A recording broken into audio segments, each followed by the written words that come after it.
July 11th, 2019, officers in Fort Smith, Arkansas, received a call from a neighbor requesting a welfare check at the home of 72-year-old William Dubois Jr. The neighbor had grown increasingly worried when he heard an unusual noise coming from William's home a few days earlier and had seen no sign of him since. Officers were quickly dispatched to investigate further. They hate you. You're gonna die. I don't want to do this. Hello. How are you, man? Good. Him? This is Denton Stringer, the neighbor who called 911 to request a welfare check. He would soon prove to be more involved in this case than just being a neighbor. Uh-oh. Let's see what's in store. Guys, you gotta try out that welfare check, especially if you're concerned about somebody. It works. Believe me, I know. He's not answering? He's not answering, but I was laying in my bed the other night. I heard something fall. Sound like Does he have a car? Yeah, a car, but Where's his car? his car's been gone for 2 or 3 days. Well, maybe he's gone. Okay. He even told us. Okay. He would told us, man. Okay. You know what position his bedroom is at? Back that way, I Okay. think. I'll come back and talk to you in just a second, okay? The officer believes William might just have left. That is, until she discovers a disturbing odor coming from inside the house. Uh-oh. What is waiting for her inside of that house? What's waiting, guys? Y9 station, can we have an operator meet me on 3, please? Due to the unusual situation, Officer Hendricks calls for a backup officer, who arrived quickly and would be briefed on the discoveries. I have 1 piece of mail. He said 2 nights ago he heard a really loud boom. There's an odd smell when I open the door. No flies up here. When I rounded the corner, you only get it every now and then. Wait till you round the corner. That's when I really... Yeah, I'm getting it right here. I know that smell. That's not a good sign. That's not a good sign. A foul smell. And she said every once in a while, she'll smell a smell and she'll see some flies. That's not a good sign. That odor could have been coming from the trash can, but Officer Hendricks was convinced it was coming from inside the house. The officers needed to get in. However, a strange odor alone was not enough to obtain a search warrant. So, Officer Hendricks decided to ask around the neighborhood, and she would soon discover that Denton Stringer had done some suspicious things since William's disappearance. That said, let's get back to the officers on the scene. Officer Hendricks didn't waste any time and decided to head to the store directly across from William's house to see if anyone had seen or heard anything. Yeah, it's hot, so. Okay, so the neighbor over there says that that man sometimes comes over and talks with y'all? He does, ma'am. When's the last time you saw him or his car? That's what she just said. I have not seen it in probably 2 days, but That's what he's saying. I'm not for sure when the last time, but I know it's been 2 days that it has not Okay. been out there. Yeah, the next people next door, we've had some problems. I mean, not us necessarily, but they fight out there. But Bill's always been really great. Right. To watch our place. Okay. So it looks like the neighbor has not been seen by anybody in quite some time. And listen, I called the police on the other side because of the women out there fighting and everything, screaming from the kids. So On yeah. his side? Yes, Okay. yes. So I've said if anybody did anything, it would be them. I mean, that's exactly. I shouldn't even say that, but because it's just odd that they come over here and then he's telling us to call Bill like this. We should check on this one. He doesn't have a phone. So they are alluding to the fact that the guy who called for the wellness check might have some involvement with the neighbor being missing. Yeah, that's what he said. He said his daughter stole his phone. 2700. Hey, he was a teacher at my junior high. So these people over here are saying that the guy next door is like always has some type of drama going on. Him and whoever are always fighting. Not him and Bill, but him and someone else. I mean, worst case scenario is somebody's, done something bad and took his car. So maybe the neighbor is trying to throw everybody off. Maybe the neighbor did something the one who did the wellness check. Days, which is highly unusual according to the shop owner. Secondly, William's neighbor, Denton Stringer, is known to have frequent drama at his house involving various women. Recently, Denton had asked the shop owner to call William to check on him, explaining that his daughter had stolen his phone. If true, this daughter might be the same woman Denton argues with often, and if she took his phone, there is a possibility she could also be linked to William's car missing. Finally, the shop owner claims that if something bad happened to William, it would be them, suggesting that Denton and the daughter were likely involved. Wow. So anyway, the store owner is alluding to the fact that the guy who called for the wellness check, him and his daughter, might be involved with the neighbor being missing. All of this casts suspicion on both Denton and his daughter. Officers hope that whatever they find inside William's house might reveal just how involved they were in his disappearance. With all of this in her head, Officer Hendricks returns to William's house, where officers had managed to contact the landlord for an additional key. Nothing could have prepared them for the horrifying scene they would discover inside. Okay, what did they discover inside? Was it the missing neighbor that has not been seen in over 3 days? Let's watch it.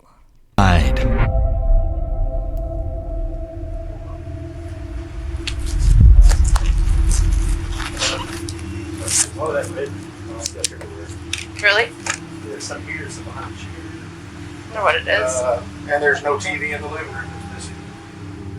As officers enter the house, they find William's lifeless body in the bathroom. Sad. It soon becomes clear that this was no natural passing. Is that splatter on the door frame? What? Is that splatter on the door frame? Yes, like Okay. there's stuff right there. Oh, wow. Maybe his door was unlocked. There's no phone either. So they found the neighbor's body, and also a television is missing. What the officers had discovered was nothing short of horrific, but the attacker had left a lot of clues, meaning police could piece together a story. For starters, the body had a strong, rotten smell, indicating that William had likely been dead for over 24 hours. Wow. Throughout the house, shelves and drawers had been left open, with numerous valuables missing. This initially led investigators to believe it was a robbery. However, this is where they discovered something very curious. The front door had been locked from the outside, and there were no signs of forced entry. Officers realized that a scenario like this couldn't be possible Yeah, how is it possible that the door is locked from the outside? Okay, somebody has the key, that's for sure. unless William's attacker somehow had a key to his house. In other words, whoever did this to William must have a closer connection to him than a random burglar.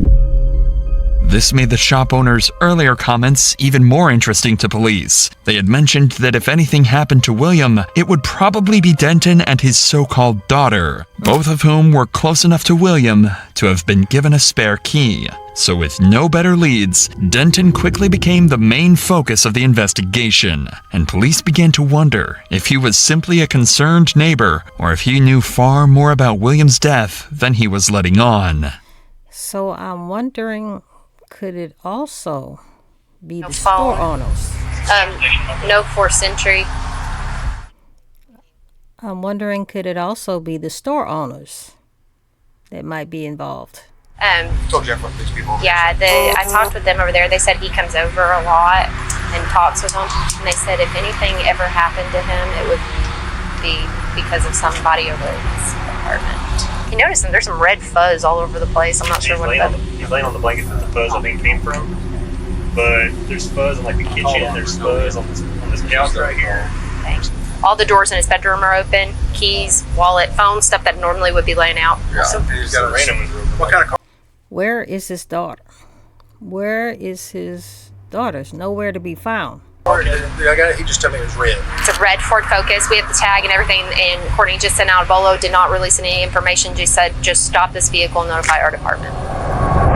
To find answers, the cops needed to locate that red Ford Focus, which was now on the radar of the entire Fort Smith Police Department. Whoever had possession of William's vehicle could undoubtedly help solve this case, but the officers had no idea where to start looking until William's son arrived at the scene, providing them with a major breakthrough. That's his son. That's his son. So the son of the victim is now on site. 10-4. There's a Every little, unit out here, please. Black box in the tracker, yeah. Did you say where it went, where the car's at? Mom does that with her cars. He says there is. So evidently I don't know if probably did. He put a tracker on his father's car. So now it's going to be very easy to find that car. Right, but it's not at his mom's house. Mom does it with her cars too. But the car's not at the mom's house. Okay. No. According to the son, William had a GPS tracking device installed in his car, and the car is actually owned by William's wife, Susan, who has access to a mobile app that could track his location. The cops now know this tracking device is their only key to crack the case wide open and catch the killer. So with this in mind, officers would quickly redirect their attention to Susan's home. But unfortunately, they'd also have the difficult task of informing Susan that her husband passed away. I need him up now. Go, Cage. I can't. You gotta sit here and talk to the officers. Cubby. So I don't know. Are they living in two different places? This is kind of weird. So the victim is now dead. They found his body. They cannot find his daughter. His son showed up. His son told everybody that he put a tracker on his dad's car. And then he said his mother has the app on her phone to track where that car is. And they needed to go over to his mother's house. So I'm a little lost. Are the parents still together or what? Hi, Miss Susan. I'm Officer Hendricks. I'm sorry meeting you under these circumstances. I know you. You know me? I've seen you at Northside Games. I have been there. Now, you want to sit down for a minute? No, I'm fine. Okay. All right. It might be better on your legs. Yeah. Just have a seat. experience with experiencing that. In every death investigation, we do a complete investigation from top to bottom because we don't want to leave any stone unturned. Does that make sense? Yeah, I'm a retired nurse, so. Okay.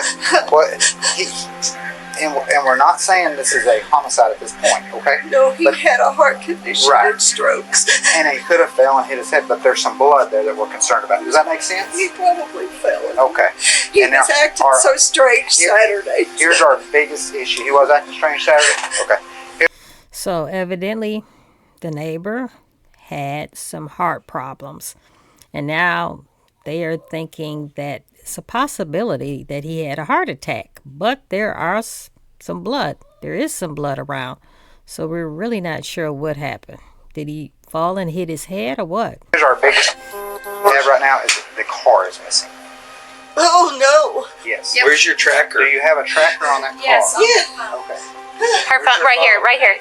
No, that's Teresa's. Okay. Mine's in the kitchen. Okay. Or in the bathroom. Somebody run get her phone. If you can try to get me a location on that car, that's going to help us. It's gonna be tremendous. And it could be the fact that you left it somewhere and got run home with somebody. It could be a business.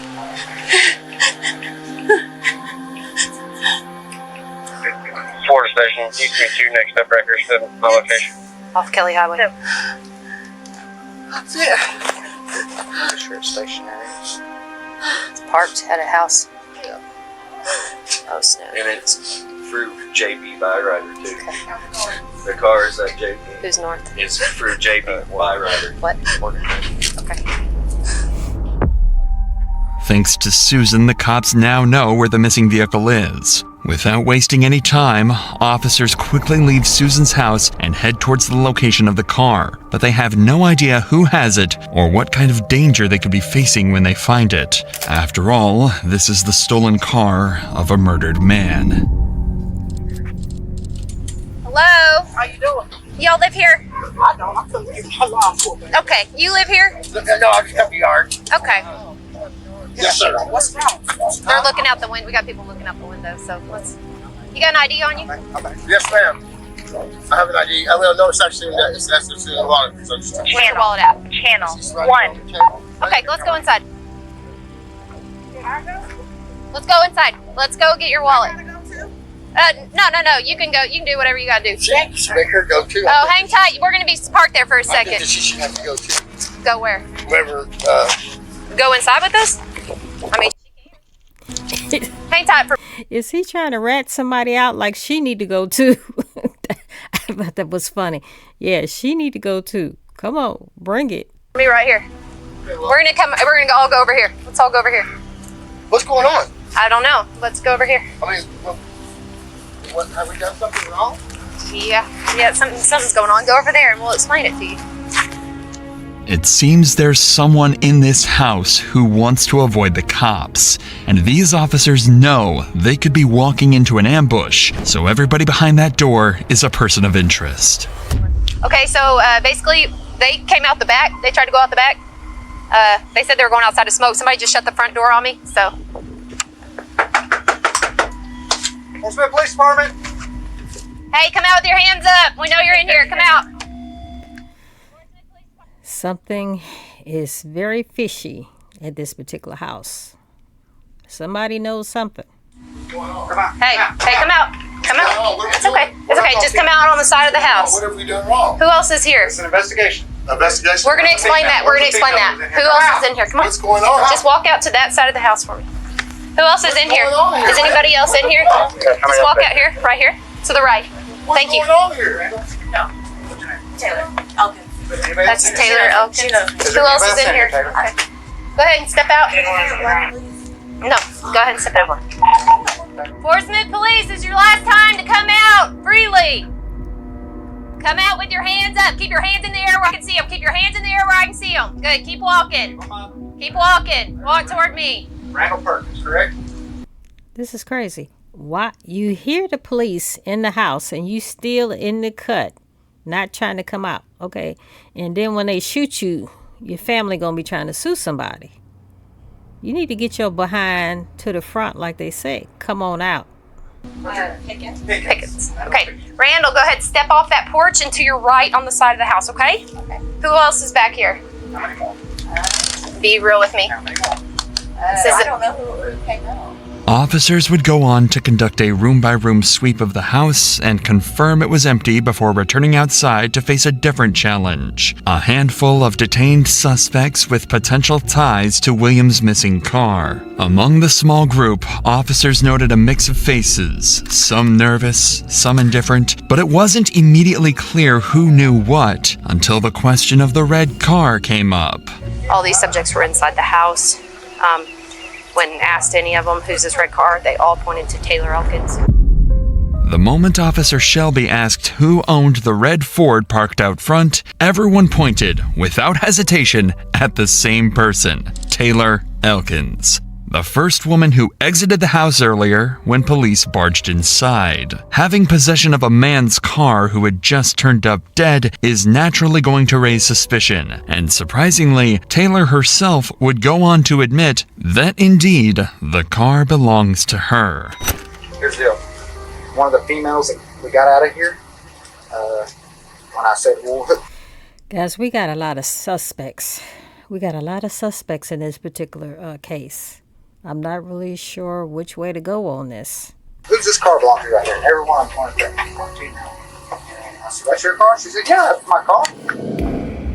With this revelation, the focus was pinned directly on Taylor, and it was time for her to explain how she ended up in the possession of a dead man's car. Taylor, Officer Hendricks, obviously. Did he read you your Miranda rights? Yeah. He did? Like your rights to an attorney, everything like that? Okay, where'd you get the car? I already told him. You tell me.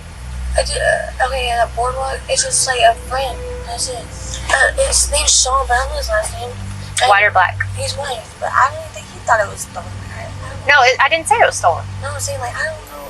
Okay, I'm just I really asking don't know about how he got it though. But Okay. I'm saying like, Somebody gives you a car and you take it.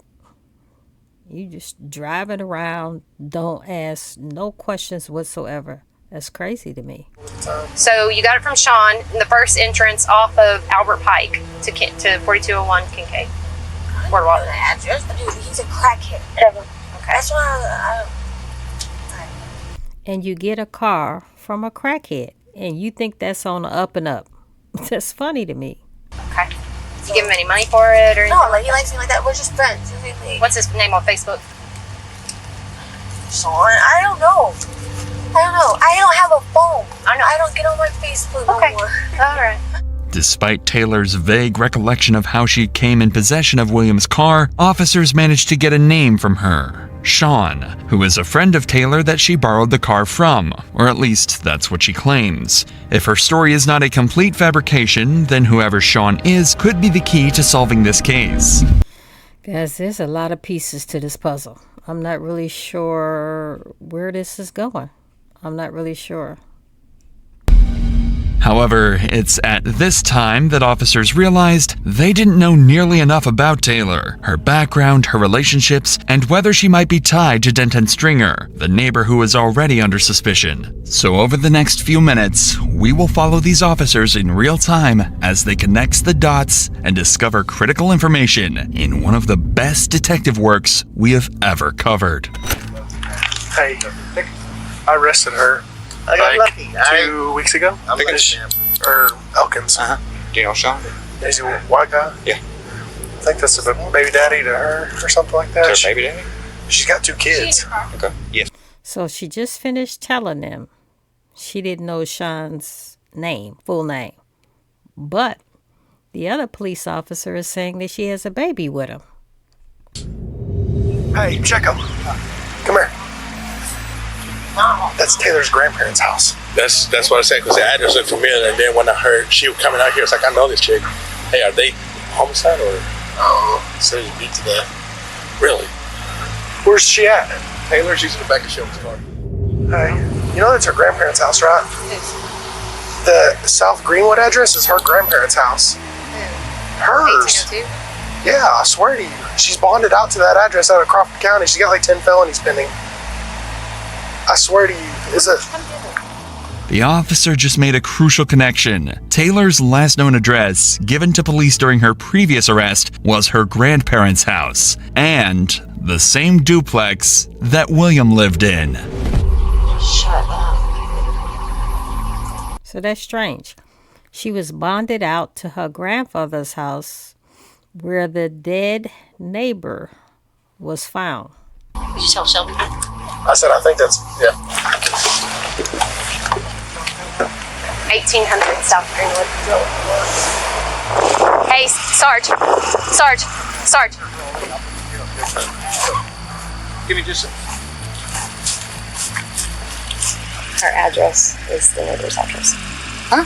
Her address is the neighbor's. 1800 South Greenwood is her uncle or her grandpa or her dad. That's what I'm telling you. That's her grandpa's house, and she's bonded out there. She's got like 10 pending 1800 felonies South in Crawford. Greenwood is all in ISIS about it. I think this is. She's bonded out there because I arrested her 2 weeks ago, and then like a week after. Her address is. It's the 1800 South Greenwood. She One to the right got or the one domestic to the left? assault. The guy that called it in. Wow. That's his is 1800 because our guy's is 1800. The officers figured it out. The 2 prime suspects were related. Taylor was Denton's granddaughter, and likely the daughter the woman in the shop had found suspicious earlier. Exactly. So the people who own the shop that's directly across the street from the murder scene, or I shouldn't say murder scene because they thinking it's murder, and then some people thinking it's a heart attack and he slipped and hit his head. Anyway, this particular neighbor, this is his granddaughter. And so why does she have the victim's car? But what these officers are about to discover next would put the spotlight solely on Taylor. Ballman has her on camera leaving on the 8th in the car. Leaving the address. 8th, yeah. So 3 days? About 3 days, yeah. This was Monday night. She lost. Yeah, the decomp path. Yeah, it's about 2 days, 3 days. With this final piece of evidence, it is safe to conclude that Taylor Elkins has a major role in William's death, and detectives needed to get to the bottom of her involvement. The other detained individuals were briefly questioned, but no one had direct ties to William or knew anything about the stolen vehicle, so with no solid evidence against them, they were released. With the on-scene investigation at its end, the next move was obvious: taking Taylor in for a formal interrogation. All right, we're about to see what's going on with Miss Taylor, okay? Why does she have her grandfather's neighbor's car, who is now deceased? As information that will completely disprove every excuse she has. Hello, how are you? Okay. Could have been better? All right, Taylor, so you know why you're down here, right? Yeah. Well, why are you down here? Supposedly the car is stolen. I don't know. I had it in my. Well, I didn't have it in my. Well, I don't know how to say it. It wasn't in my property. I wasn't in the car or nothing like that. But it was stolen. And she initially said she got the car from a guy, I believe, named Sean, but she didn't know his whole name. And then one of the police officers brought up the fact that one of her baby's daddy's name is Sean. So, is it the same guy? Everybody pointed their fingers at me, and I admitted to driving it, so yeah. Okay. And where did you get it from? This dude named Sean. Sean who? I don't know his last name. I don't know his last name.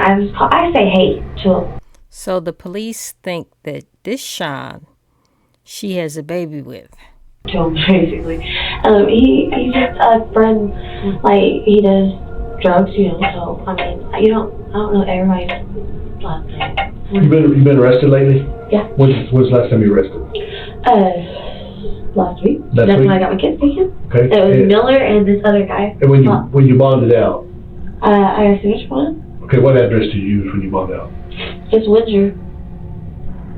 You sure? Where's my grandpa's? Who's your grandpa?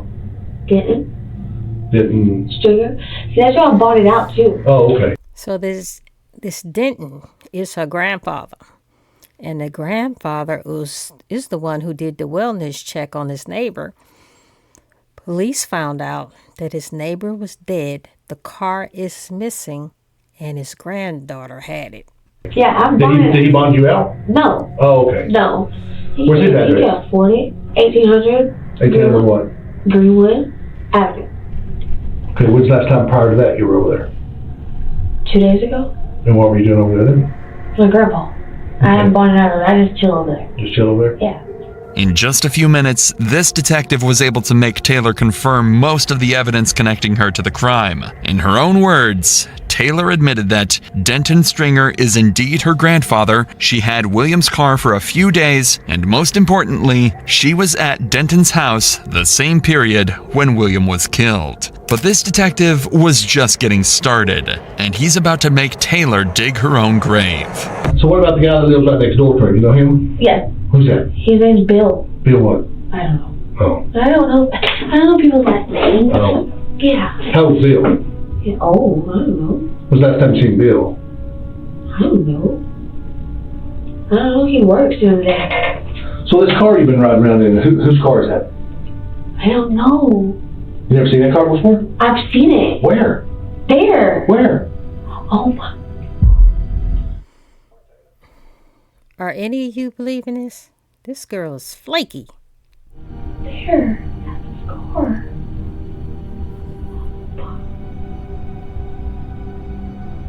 Man. Wow. She's weird. You could tell she's I think on you kind of something. knew that. No, I didn't. I really got in. I think you did. I didn't.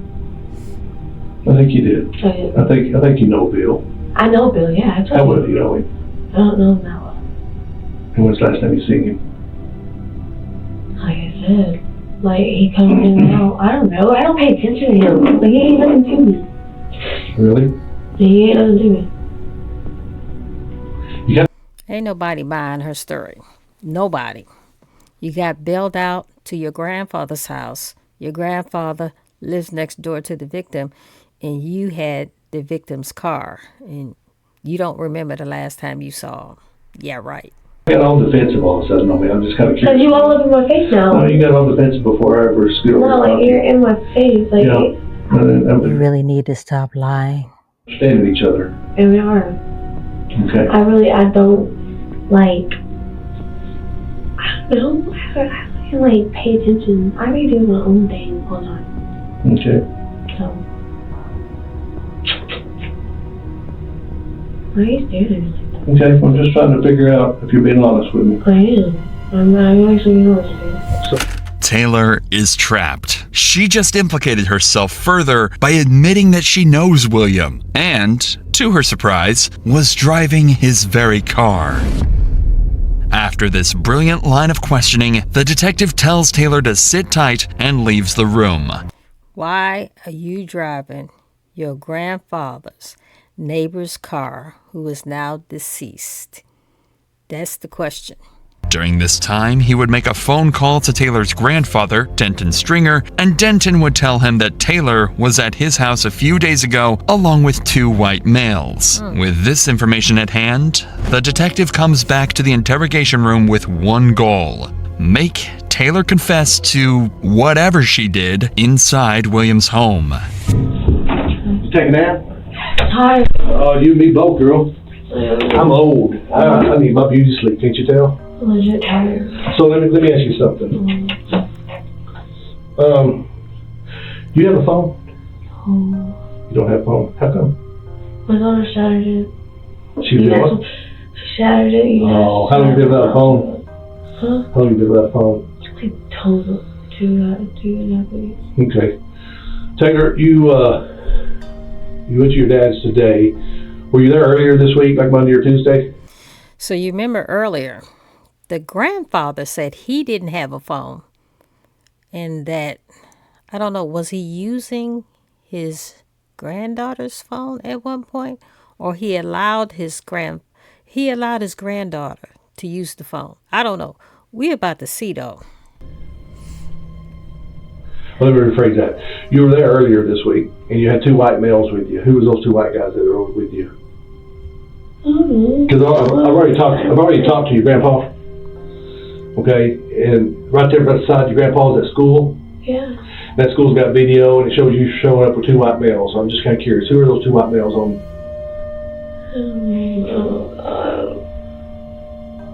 I don't even remember 2 white males. You could tell she's strung out on something right now. Something ain't right. You know? So, you don't believe that's Bill's car? I mean, if it is, that's fucking amazing. Even when directly confronted with undeniable facts, Taylor continues to play dumb, even making a mockery of the entire situation. So, in order to make it clear to Taylor that this is a serious situation, the detective would reveal the true reason she's in the interrogation room, because she is a murder suspect. You know why that's Bill's car? Why? Because he's dead. They beat him to death. And you're driving the car from a man who's been beat to death. And I don't know that you ain't got something to do with it. And you want to play tough girl with me, and let me tell you, this is not going to work out for you real good. He's been beat to death. Now that's sad. You gonna beat this old man for what reason? I don't know. Was it drug related? Why would she do something like this? Her and these 2 guys. This is crazy. No. You think I'm lying? You think? Why the hell do you think I'm here? You know why I'm here? Do you know what my title is? Homicide. Hey, it's got real. You talk about losing your girls. You're fixing to lose them for a lifetime. You do that thing, though. You know what? You're knee deep in this shit right now. This just got real. You better start coming clean with what you know. I told you. I'm just letting you know.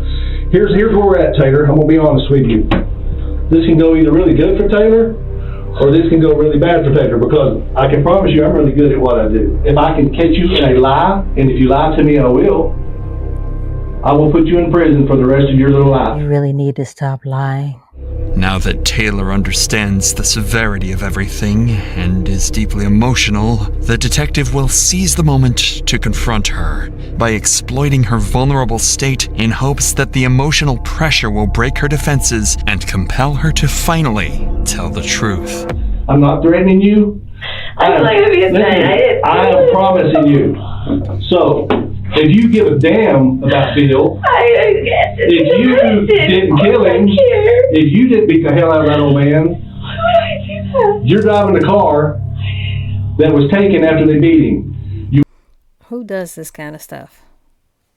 Beating up old people. You have to be a sick individual to do something like this. You better come up with who had this damn car or who you took over there with you that seen him and went back and targeted him. I told you I got it. Listen to me. Here's the truth. You better start coming up with some full names. Because you know what? Who do you need to think of right now? Who's the most important person in your life right now? You and your babies. You better take care of them. I tell you. You better think hard. Because I got all night. Hell, I get paid. Who's believing this? I'm not believing her whatsoever. She seems like a druggie, and she is a liar. Is anybody believing her? About an hour. I'll stay here all weekend. You're driving around a dead man's car. I didn't know he was dead. I wasn't there. But you know the people who probably killed him. I told you I got the corpse. Shot who? In the apartments that you pointed out? Yeah. The guy, the old man died in it, had a heart attack and died in one last week, and the other one's got an old woman that lives in it. That's fine. No. I'm giving you an opportunity right now. Okay, I'm telling you. Okay, tell me. I told you. I'm telling you. Like, bro. Let me ask you this. If you had to get Sean right now, where would you go get him at? What? What apartment number? It's in the corner. There's 4, 5, 6, 7. It's either 5 or 6. Now it seems like Taylor has a story to prove her alibi. Taylor claims that William's car belongs to a man named Sean, who she borrowed the car from recently. If what she's saying is true, then Sean could very well be the perpetrator of this evil crime. However, Taylor would also proceed to point more accusations towards Sean, telling the detective that he assaulted her, ruined her life, and took her kids away.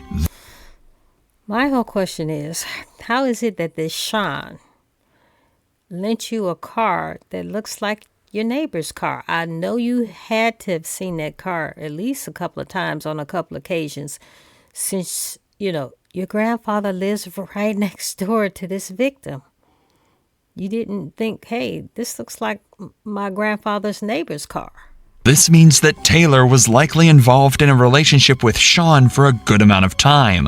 But what's strange about this entire story is that every time the detective asks Taylor for personal information about this Sean guy, she dodges the questions and refuses to give any information away. So the police earlier said that one of her baby daddy's name was Sean. So maybe that's why she doesn't want to divulge the entire name of this Sean. With Taylor seemingly uncooperative, the detective would end this interview to get to the bottom of her claims and figure out who Sean really is. And what they discovered would put Taylor in an even worse situation. Been thinking about anything? Oh, I fell asleep.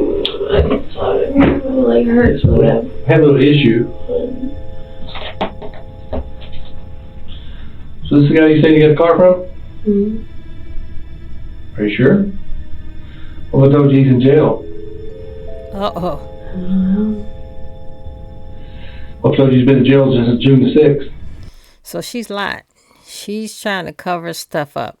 The Sean she's trying to blame this on, he's been incarcerated. And he was incarcerated when this murder happened. So she couldn't have gotten that car from this Sean. Mm-hmm. You think I'm making this up? No. So if he's in jail, how did he give you the car? Exactly. It was him. had to be Sean. You better rethink this, Taylor. That's looking like you killed him. No, yeah, I know it wasn't me. You think it's funny? No, I said it wasn't me. But you better figure it out then, because you just lied. Well, no, I didn't. Sean giving her the car was a completely fabricated story, and the detective just proved it. So, with this major lie exposed, Taylor is taken away to sleep in jail while detectives work on finding more incriminating evidence against her. The next day, Taylor is brought back into the interrogation room in an orange jumpsuit. So let's see if Taylor has a can of act right, because as of right now, she has been telling lie after lie after lie, digging herself a bigger grave. Let's check it out. This time, the detective has prepared undeniable evidence to thoroughly debunk her entire alibi and make her confess. You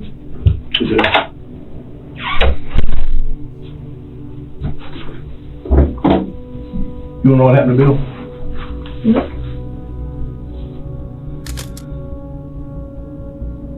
I didn't know to see a picture of it. You believe he's dead now? Yeah.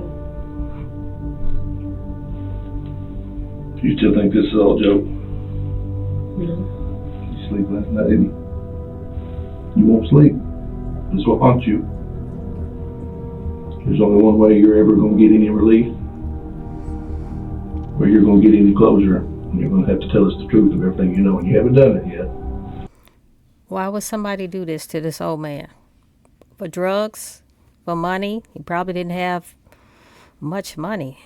Why would somebody do something like this? And it's going to be the hardest thing for you to do, but it's the only way you're going to get any peace ever. At a minimum, but if you didn't do it, you know who did? Are you scared of the person who's involved in this? I don't know who's involved in it.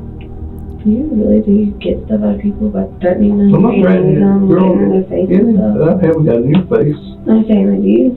I haven't threatened you. I'm letting you know what's fixing to happen to you. If you don't believe anything. I'm sorry? You don't believe anything. I don't believe liars. Okay? And you're a damn liar. You need to be out there getting a real killer. Well, you need to be helping us. If you even cared about the old man that's been beat to death and shot, you need to be helping us. Yeah, she has told lie after lie, and the detective has saw through all of that crap. So she needs to give up a name. If she doesn't give up a name, it looks like it was her. I can't see where she could have done this by herself. You just shot it. You don't think he was shot? Was he? You tell me. You just showed me the top. You not see enough? You don't see again to get a better look? I don't. I want you to remember that picture every night of your life. Of course you do. Every night. Elkins' body language has shifted from cocky and playful to scared and confused, and just about everything else in between. Her behavior would change again after she's allowed to make a phone call to her mother, where she'd stop pleading innocence and start playing the victim. She's now going to paint a picture of a man named Joseph Rogers, better known as Joe, that will make him out to be the bad guy. Okay, how many suspects we gonna have? It's hard to keep track. There's a lot of suspects involved, and Taylor is pointing a finger at a lot of people. To tell y'all all of it. Tell us again what happened and exactly the truth the way it happened, okay? Like, Joe came over that night. We got a new detective now. Let's see what happens. And he asked me what he had in the house, and I told him that he didn't have shit. He's like, "Will you knock on the door?" I knocked on the door, and then he went in. I left. That's when I went to McDonald's, and I came back. He told me he took care of it. I didn't kill him, though. I didn't do nothing like that. When he said he took care of it. He told me that at the casino because I kept asking him what happened. Because I didn't want to part in it, so I was scared. I didn't want to go in there or nothing. I didn't know what happened. So she's going to claim that this new guy was involved, came over to the neighbor's house, but she didn't stay. She went to McDonald's. What? I kept asking him what happened. he kept telling me that he took care of it, that it's okay, that he finished it, blah, blah, there's nothing to come about it. And he just kept telling me that he's like, to get rid of the TVs, blah, blah, blah. He said, I'm not touching them. And that's when I had peep on him. Like, I didn't know. If I knew all that, I would have took his car. Believe me, if I knew he was dead. I think she is ready to spill the beans because the TVs were missing. The police discovered that. And then like that, where you like, I just... Elkins has implicated Joe by claiming he'd taken care of William while he was robbing him of his belongings. She also claims he's behind the whole thing and she was too terrified to stop him. If this wasn't the third story she came up with, the detectives may have believed her. But what Elkins doesn't realize is that the detectives have potential evidence that will place her at the scene of the crime and prove she's been lying all along. Yeah, she has told so many stories, it's hard to keep track of what is what and who's who. Taylor, one thing that is concerning is the fact that Bill does have hair in his hand. Okay? Uh-oh. And we had a detective down there during his autopsy who states that the hair is the same color as yours. Uh-oh. And Joe doesn't have any hair. Oh, so where would that come from? Because I didn't see him at first. That's the truth. That's why I gave a hair sample. And what the eyes bothered. Yeah, that's why I gave a hair sample because I didn't.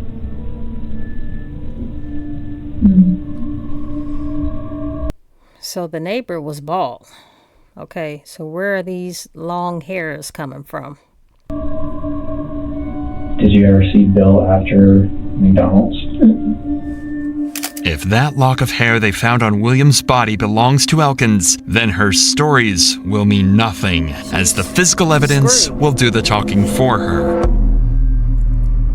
But right now, that's not the only thing she has to worry about, as detectives have even more evidence that proves her whole story has been a lie from the very beginning, and it's all thanks to the GPS tracker William's wife installed in his car. Okay, it looks like she's about to be in big doo-doo. Now they're checking out the tracker on the neighbor's car. That GPS tracker would also help detectives to map everywhere she had been from the very moment she stepped in the car, and then use the CCTV to determine who was inside the vehicle. I know you don't have me, I'm sorry. You got a job to do, I hope you understand that. Let me show you another picture. Who's that? Where is that at? Well, there he is in the car with you. In Bill's car. That's Joe. Is Joe the one that killed him? Joe was with you when you left the house. And when y'all went to the casino. Did Joe kill him? Here's your opportunity. We got the evidence. There's a tracker on the car. We take it straight from when you left there. You go to Kavanaugh. You go to the casino. So you need to get this just real for you real quick. So you need to think about this. Because we're fixing to take this to the prosecutor to get a warrant for you for murder. So you better start thinking if you want to take the rap or you want to be honest, because we're running out of time. No, you ain't. I just showed you. I've not hit nothing. I didn't say you watched. I didn't say you watched, but I said you know. Please don't tell me they killed that man for some money to go to the casino. It's sad. But here's the thing. Wait, okay, so people are supposed to come up and tell me, right? Now that you're protecting him, you'll be charged as an accomplice. How am I protecting him? You know what happened. So people just come up and tell me all the time now that people murder somebody. No. This is your last chance, your life. I'll be back with that murder warrant. Okay, come back with it.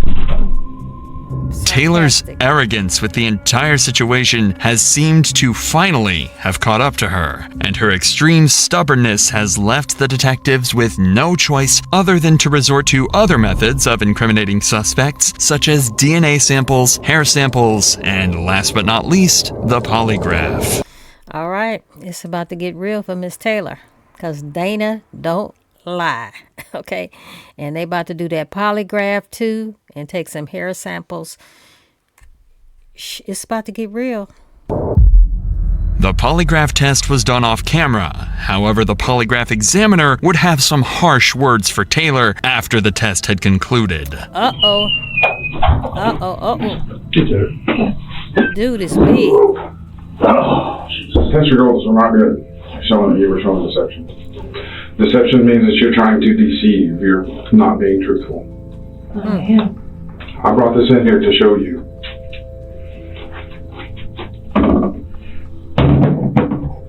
You see that question that says R5?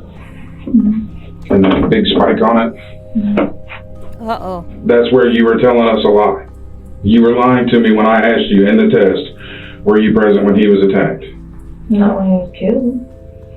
But attacked, maybe, not killed. Oh my God. When I asked you, did you kill him? Okay, she is saying, maybe I was there when he was attacked, but I wasn't there when he was killed. What? Girl, go sit down somewhere. Your reading is stronger than that. Oh my God. I am so clarifying. Because you're just getting on my nerves right now. You really need to stop lying. Well, I really don't give a shit if you're in the mood or not. Of course you don't. All right? You're a rude person. I'm not a rude person. Yes, you are. You're a rude, cold, heartless murderer. Exactly. That's what you are. Exactly. Look at you. You have no defense for yourself. I'm not though. Because you killed the old man. No, I didn't. I know what I'm capable of. Yeah, you're capable of that. You're right in the middle of all of it. And why you don't think you think you're so tough? I told y'all what happened. You ain't told us nothing. You make up everything to point the finger at everybody else. But I don't. You do, 100%. No, I don't. I'm starting to think that the grandfather knew from day one that when he no longer saw that neighbor, that his daughter was involved. Well, not his daughter, his granddaughter was involved. This is not going to go away. This is not going to quit. Okay. You're going to keep having your little nightmares that you have, and I hope you do for the rest of your fucking life. Taylor would never formally confess during the rest of the interrogation, continuing to point fingers, blame others, sometimes being completely imaginary people, and playing the victim. William Dubois Jr. had suffered from 27 impact injuries and met a terrifying end the day of his death. Terrible. The hair sample found in William's hand was eventually matched to the hair of Taylor's, adding one final cherry on top to help convict her. Detectives ultimately believed Elkins was responsible. Although she didn't confess to the cops, she allegedly made a confession during her incarceration. She also told another inmate that she went to William's house to borrow some money and had become angry when he didn't have any. So out of both frustration and pure evil, she grabbed a hammer and beat the life out of William without any remorse. Taylor's grandfather, Denton Stringer, was initially investigated as a potential suspect. However, with no solid evidence connecting him to William's murder or Taylor's involvement, authorities ruled him out. As for Joseph Rogers and Sean, they were both cleared of any involvement in William's death. So it looks like Taylor did this all by herself. And to get money to go to the casino, she got mad because the neighbor didn't have any money. What about get yourself a job? Get your own money. You had nothing to do with the crime whatsoever and were simply scapegoats for Taylor to point fingers at. As for Taylor, she was charged with first-degree murder on October 9th, 2019, and in January 2020, she accepted a plea deal that meant she'd avoid a life sentence. Instead, she was sentenced to over 40 years in prison. Her first chance at parole will come in 2059. They hate you. You're gonna die. I don't want to do this.